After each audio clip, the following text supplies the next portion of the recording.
All right, well, sure, we'll get started here, joined by some of our caucus members. Want to wish everyone a happy July 1st, right? Like, the temperature might be sweltering around 90 degrees, feels like it's July weather out, but actually we're 76 days behind schedule.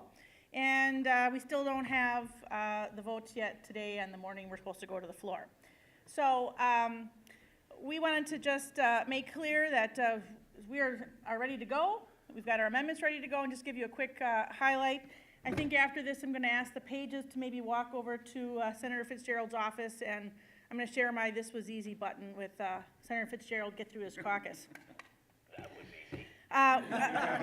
We know that the budget that was proposed by Governor Walker, it wasn't perfect, but we never thought that the Republican lawmakers would take his plan and cut more funding from schools, cut more funding from our local road projects, and give more tax breaks to millionaires.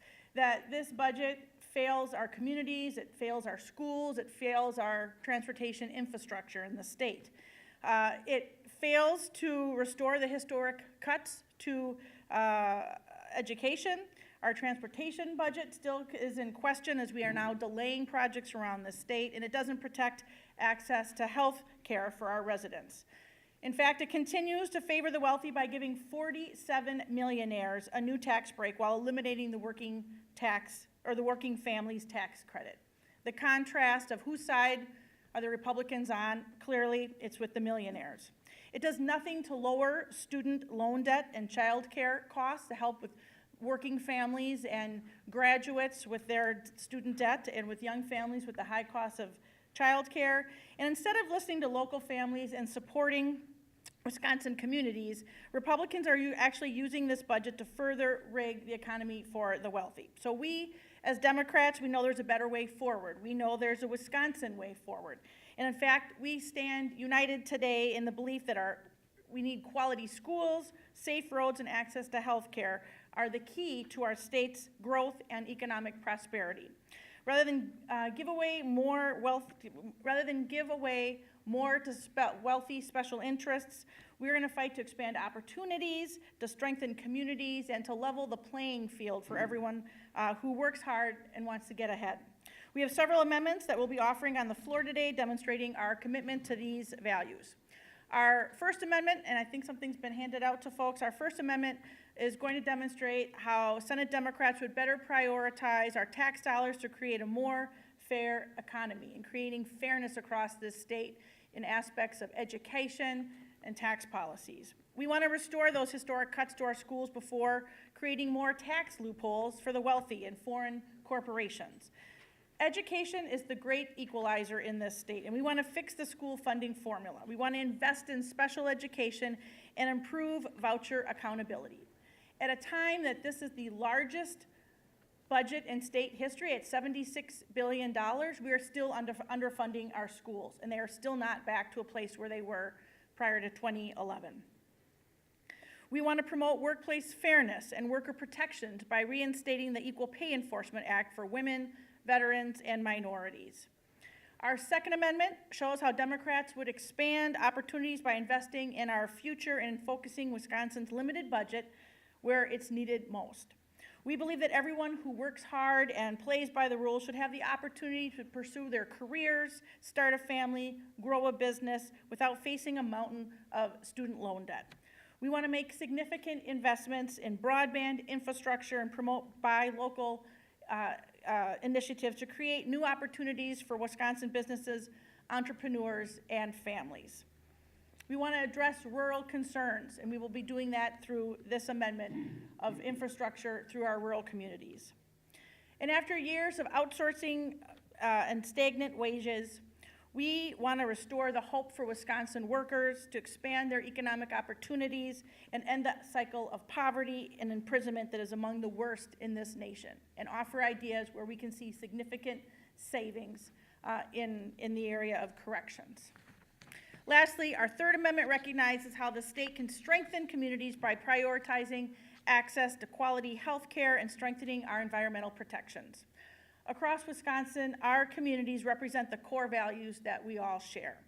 And rather than giving tax breaks to out-of-state corporations and wealthy special interests, Democrats, we want to increase access to affordable health care, clean drinking water, and safe roads. Our plan will promote local safety, it will support Main Street businesses, and will prioritize sustainable community development. We will also have some additional amendments coming from members that will demonstrate the clear contrast between our democratic values of fairness, opportunity, and community with the Republican budget that favors the wealthy and the well-connected. Democrats believe in a better budget that prioritizes our schools, public education, it improves our Wisconsin roads, and it builds an economy that works for everyone. And with that, I'd like to turn things over to our ranking Democratic Joint Finance member, Senator Lena Taylor.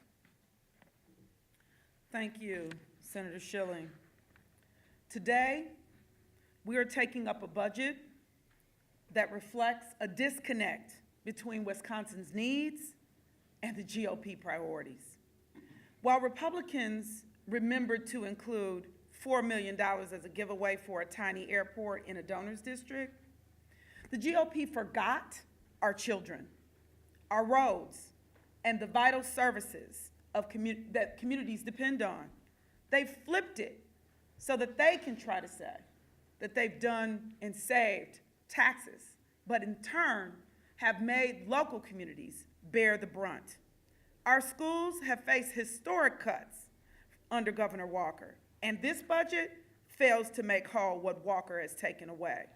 However, my Republican colleagues will say, we just put one of the largest increases, $639 million, into education, and they believe that they should be applauded for that.